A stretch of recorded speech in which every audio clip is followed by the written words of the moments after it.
Transmission log number 1, frequency 118.7 megahertz AM, time 2:44 AM. Crackling static, then a strained breath. The voice is hushed, gravelly, like someone who's been whispering too long into the dark. This is Ken S., still breathing. Somewhere outside grid sector 9A, moving north by northeast. Street markers are gone, burned or blown out. But if the neon blue paint on the overturned cruiser was still fresh, that means I passed Hillwater Station about an hour ago. Short pause. A distant metallic clank echoes behind him. I'm broadcasting on a police band emergency repeater. Battery's low, but I've got backups. If you're out there, anyone, log this. Remember this. These things out here, they're not just biters. Not anymore.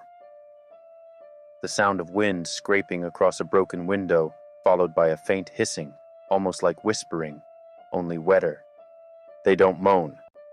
That's the first thing I noticed. They click. Their jaws twitch in these little tremors like beetle mandibles, almost like they're scanning, echolocating. And they don't just stumble either. Some of them move fast, jerking, broken, like their bones are trying to run without the meat keeping up. But it's not the speed, it's the quiet. You don't hear them until you're already too close. They hug the walls, crawl up beams. I saw one hanging upside down from a signpost like a rotting bat, just waiting. And then there's the one from last night. Another pause. You can hear his breath quicken. Wind whips across the microphone. He's walking now, boots crunching on glass and grit. I was cutting through the outer fringe near the old multiplex. You know the one with that fake spaceship sticking out the top like a broken finger. Whole place was gutted by fire. The carpet inside had melted into puddles of ash-colored sludge. I thought I was alone. Until I heard it. A dripping sound, not water, thicker, measured, like something was breathing through a wound. And then a voice, my own voice, called out from the projection booth. I swear to God, it mimicked me, word for word. I said, "Who's there?" And it said, "Who's there?" in the same tone, the same crackle, like a recording, but wrong, distorted, wet. I threw a flare up there, caught just a glimpse. Thing had a face like mine, but it wasn't wearing it right, like a mask stretched too tight over something thinner. It skittered up the wall, legs bending wrong, and vanished into the crawl space. I didn't follow. A long silence. Then the faint hum of the scanner kicks in, punctuated by half-transmitted messages. All units avoid Sector Delta, unknown hostiles exhibiting. Repeat, do not engage directly, skin-splitting mid-combat. Copy, Delta's gone. Whole damn block just folded, like the pavement liquefied. Ken cuts back in, voice softer now, almost reverent. I've seen whole blocks sink into themselves, not explosions, not bombs, just collapse, like something underneath got hungry. Buildings inhaled, roads bleeding. I saw a man disappear beneath a crosswalk like it was water, screaming the whole way down. His screams never echoed back up.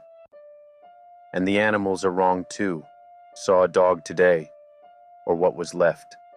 Thing had no eyes, but it kept stopping and staring at me, tilting its head like it could still see. Its ribs were exposed, and something was pulsing in the chest cavity. Something pink, but not heart-shaped.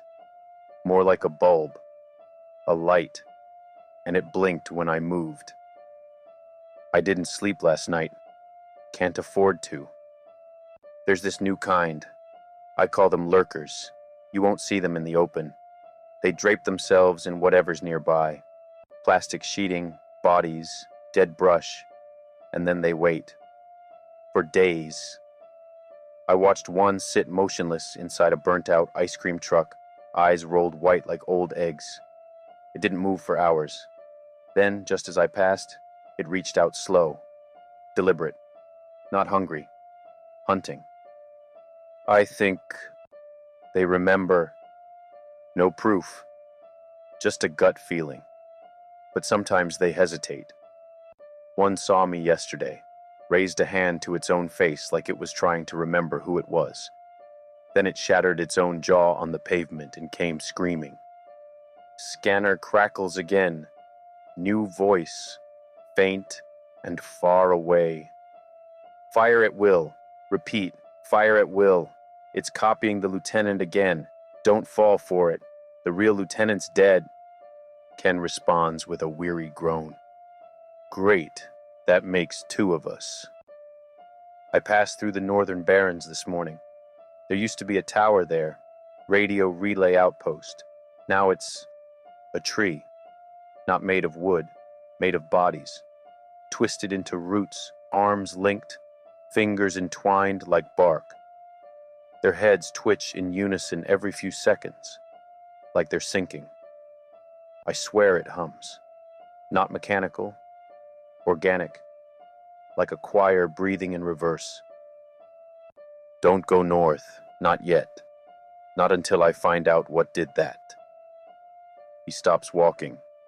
You hear the rustling of his jacket as he sits down, something metallic clicking against stone, probably the scanner docking into his makeshift belt clip. Wind gusts across again, bringing with it a smell he doesn't mention, but you feel it through the silence, coppery, moldy, thick. Food's low. Haven't eaten meat in 4 days. Cans are running out. Last thing I found was some freeze-dried stew in a bunker under the old ranger station.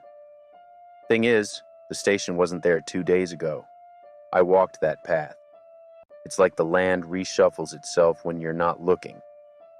Some people say there's still safe zones, arcologies, floating bunkers.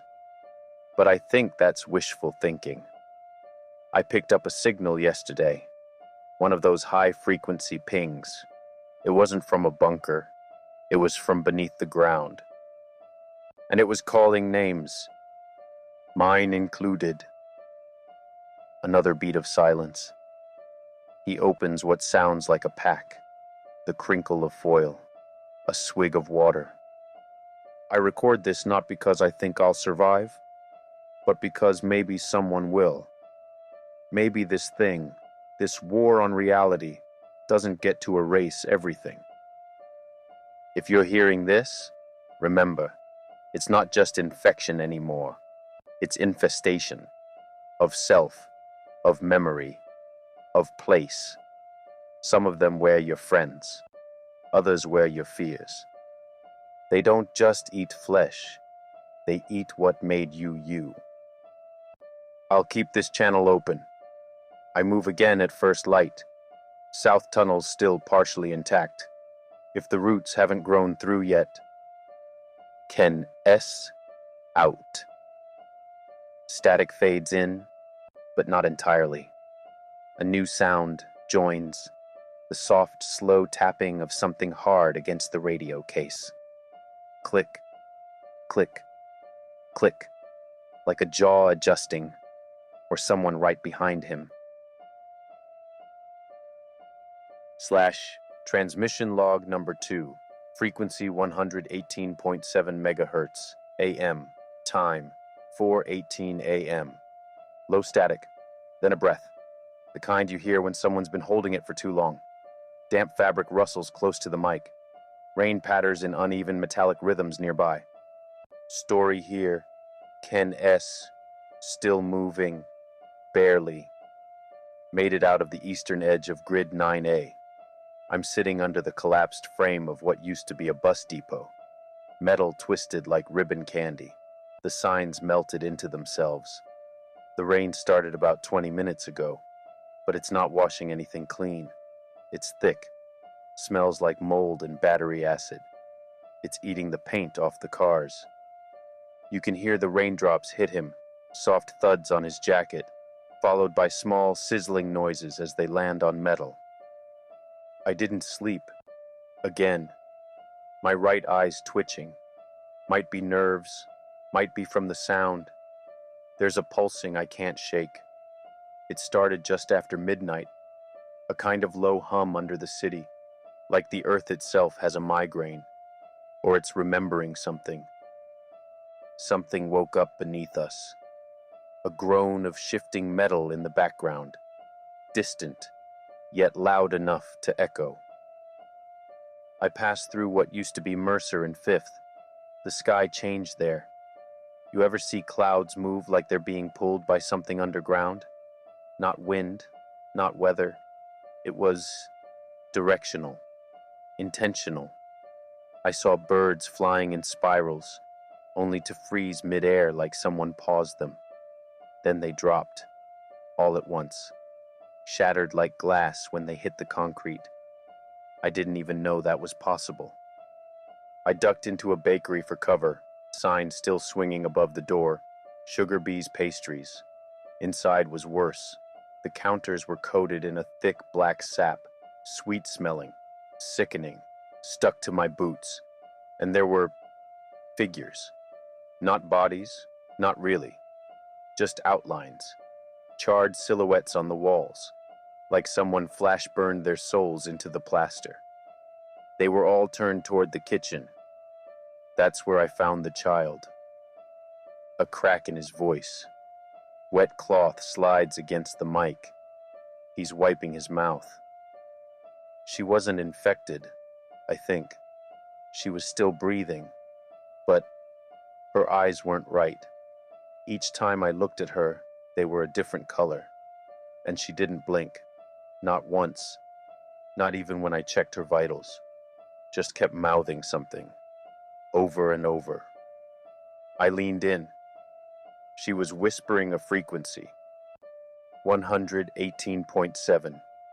This channel, this exact one, my channel. A beat of silence, just rain and breathing. The occasional tick of static like something brushing the antenna. She had a drawing in her hand, scratched into what looked like flesh, maybe parchment, maybe skin. Hard to tell anymore.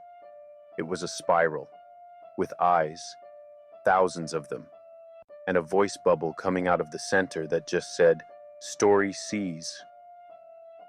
I left her there. I'm not proud of it, but the hum was getting louder, and I couldn't risk staying. I don't even know if she was real. She didn't cast a shadow. Scanner flickers in again.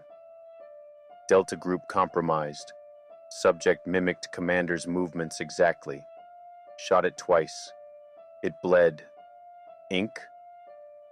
And the roots. They're growing upward now. Into the vents. Into the skin. Ken coughs. Something hard rattles in his bag. Metal canisters, maybe. You hear Velcro, quick movement. He's gearing up again. I think the infection's changed. It's not spreading the way we thought. Not from bites. Not anymore. It's auditory now. Cognitive. I think it's in the language. I picked up a phrase from a downed patrol's emergency playback yesterday. Just 6 words. You are not where you were. And ever since I heard it, I haven't recognized half the streets I've walked. Same signs. Same wreckage. But the turns are wrong. Buildings are at the wrong angles. Hallways stretch longer than they should. Like I'm walking through a memory of the city, not the city itself. Reality's fracturing, or maybe it already did. Maybe I'm just waking up to it. A burst of thunder tears through the background, followed by a strange, wet sound. Not thunder's echo. Something slapping across glass. They've started watching from the ceilings now. One of them dropped down last night when I lit a flare. It didn't attack, just observed. its neck craned backwards, bone cracking like dry branches. Its eyes were inside its mouth, not sockets, just an open jaw with orbs behind the teeth, blinking. It kept repeating my name, not just Ken's story, over and over. Then it said, "He's almost done telling it." Then it smiled and crawled back up. I threw the flare at it, but the thing dissolved into ash, like it was made of paper soaked in oil. Another pause. You hear the radio beeping faintly, power flickering. I'm heading east, toward what used to be Sector 11. There's a rumor of a repeater tower still operational on top of Haven Spire. No one's confirmed it, but I need to boost this signal. I need to reach someone, or be heard by whatever's listening. I'll log again if I'm alive by dawn. Until then, remember, if you hear someone say your name in your own voice, run. It's not trying to fool you. It's trying to become you. Ken S. Call sign story out. The static returns, but within it, barely audible, is a looped whisper. Story sees, story sees, story sees. / transmission log number 3, frequency 118.7 megahertz, AM, time 6:59 a.m. There's a harsh burst of static, then silence. A low rasp of breath as Ken exhales like he's been holding his lungs too long in darkness. Rain has stopped. Instead, there's wind. Not natural wind. It rises in abrupt gusts and then dies instantly, like something breathing through concrete. Story reporting in. Ken S. Still walking. East side collapsed. I tried for Haven Spire. The road fractured, like a ribcage snapping open. Asphalt peeled upward in arcs. Cars folded into the air. No force, no crash, just crumpling upward, like they were balloons sucking back into the sky. Haven Spire's there, but it's not sitting on the ground anymore. It's suspended, tilted sideways like it's trying to fall, but something's holding it mid-topple. It was pulsing, the whole tower, in and out like a lung. A pause. Water drips somewhere nearby, slow, methodical. It hits metal and echoes like footsteps in an oil drum. The worst part? There were people inside. I saw them through the windows, just standing, perfectly still, hands on the glass. One blinked. I swear he mouthed my name. The tower knew I was watching it. Ken clicks the radio's frequency dial, adjusting something. Faint bursts of garbled speech spill out. Confirmed duplicate of Lieutenant Mares. Voice accurate. DNA mismatch. Took 5 rounds. Didn't fall. Smiled with wrong teeth. Do not respond to yourself. Ken's voice returns. Quieter now. Almost reverent. I passed through an underpass that hadn't been there yesterday. Graffiti on the walls. Fresh. Wet even. It was moving. Letters sliding slowly downward like oil across skin. Words forming and reforming.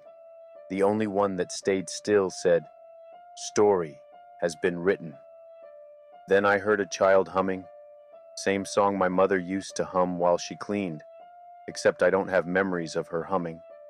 That song was from a dream I had when I was 5. A dream I never told anyone. These things, they're not just infecting bodies. They're pulling memories out of the air, tasting them, wearing them like old coats. I saw one, not like the others. A tall figure, draped in tarp, arms too long, legs too short. It moved like a marionette underwater. It had no face, but I felt it looking through me. And it whispered a phrase that hit like a knife in my ribs. The voice you use is not your own. A long silence. You hear the distant shriek of bending metal, then a sharper noise, something dragging claws or nails across brick. I started keeping my own voice recordings, not to journal, to check if I still sound like me. I think something's been copying me. I passed by a mirror, real glass, not broken, and for a split second, my reflection didn't match. It looked like me, but it didn't flinch when the flare behind me went off. It just smiled. I haven't looked at glass since. There's a soft metallic clatter, Ken loading something into a pouch, a brief shake of water out of a flashlight, then boots crunching through brittle leaves. There's a sound I keep hearing now, low frequency, infrasonic maybe. I can't describe it properly. It's like grief, not music, not a hum, just the feeling of something ancient mourning. I hear it when I'm alone, but I think it's always been there. We just didn't have the silence to hear it before. Ken stops walking. You hear the tension in the air, the way it thickens when something is nearby, but not visible yet. Something's following me, not close, but constant. I call it the echo. It doesn't walk where I walk. It walks where I almost walked. I leave footprints, and it steps in the ones I never made. I caught it once, just a glimpse, reflected in a puddle. It looked like me, aged 20 more years, eyes stitched shut, but it was listening, leaning in. And when I moved, it didn't. Scanner buzzes. Voices chime in, distorted but clear. Delta breach. Suspect reanimated despite cerebral destruction. Memory loop intact. Don't let them speak in full sentences. That's when they shift. Find story. Pull the plug. He's bleeding signal. Ken stiffens. Someone said my name. Not a mimic. Not a beast. A person. If someone out there's still tracking me, following these logs, I need you to understand something. I don't think I'm the last one left, but I might be the last one who remembers this world the way it was. The rest? Maybe they're not dead. Maybe they just adapted. Let go. Let it in. Let it rewrite them. I can't let that happen to me. Not yet. A soft chirp from the scanner. Battery low. Another beep, like something trying to connect. Then a voice. Just one word, clear and in his exact tone. Story. Ken cuts transmission with a sudden, sharp click, but the feed doesn't fully end. In the background, the radio picks up a whisper, not voice, but texture, like someone breathing into your thoughts. Let him tell it until he forgets. Transmission log number 4, frequency 118.7 megahertz, AM, time 9:41 AM. The transmission opens slowly. First a low static, then what sounds like an old cassette reversing. Then Ken's voice, heavy, raw, shaking slightly. Not from fear. From where?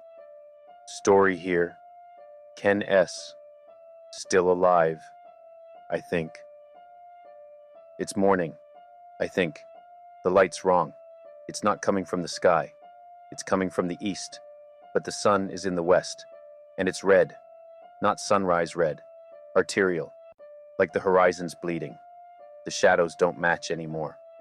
I stand in one spot, and my shadow splits in two. One goes with the light.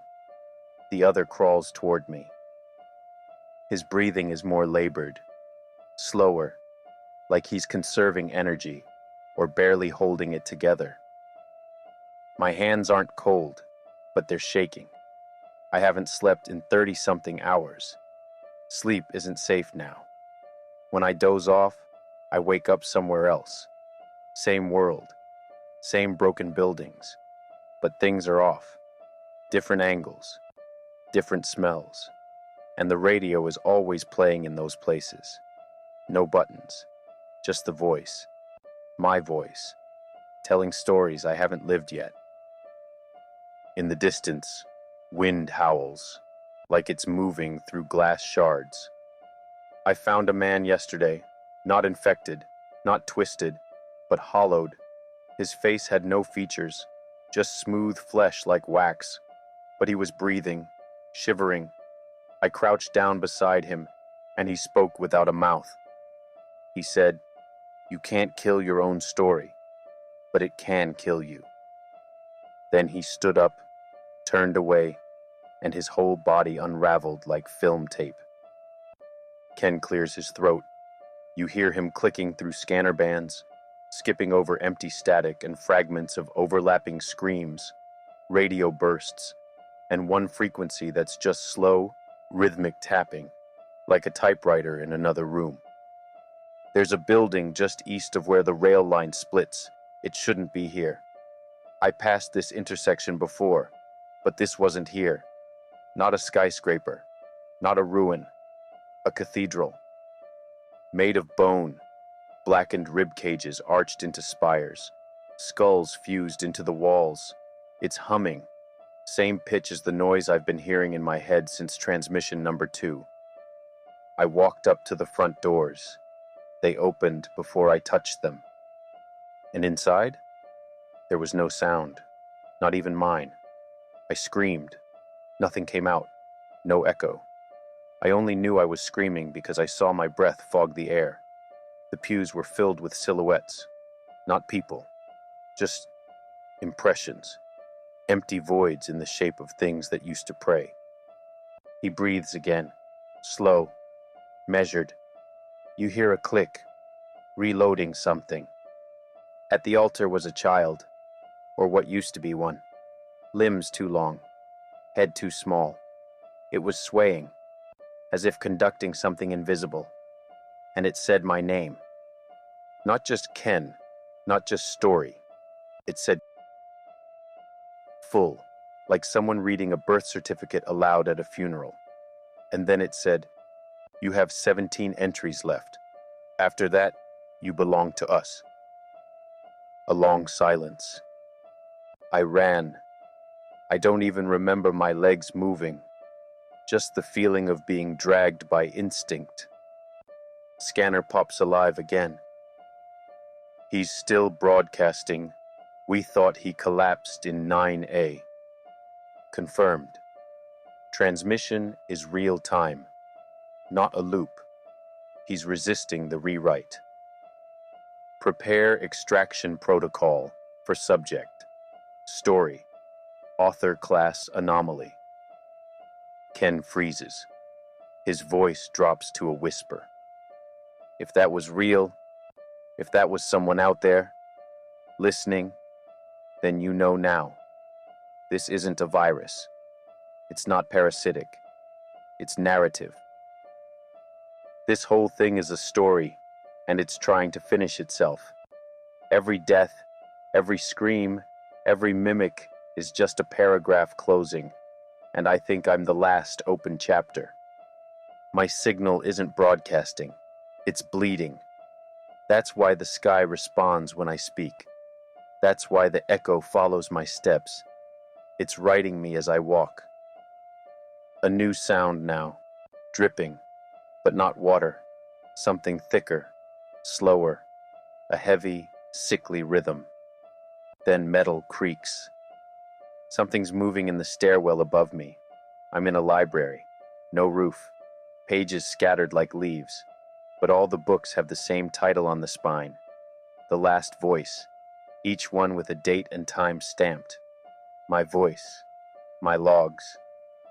One of them is still being written. I'm going to tear it out, burn it. If it tries to rewrite me, I'll take its pen first. If I go silent after this, you'll know it got me. If not, I'll find a way to bend this narrative until it breaks. Ken S., call sign story, still writing. The The transmission cuts for a moment, then returns with the crackle of flames, the faint flutter of burning paper, and just before the signal dies, a whisper. Not Ken's. Lower. Ancient. You can't erase yourself from a story. You are the ink,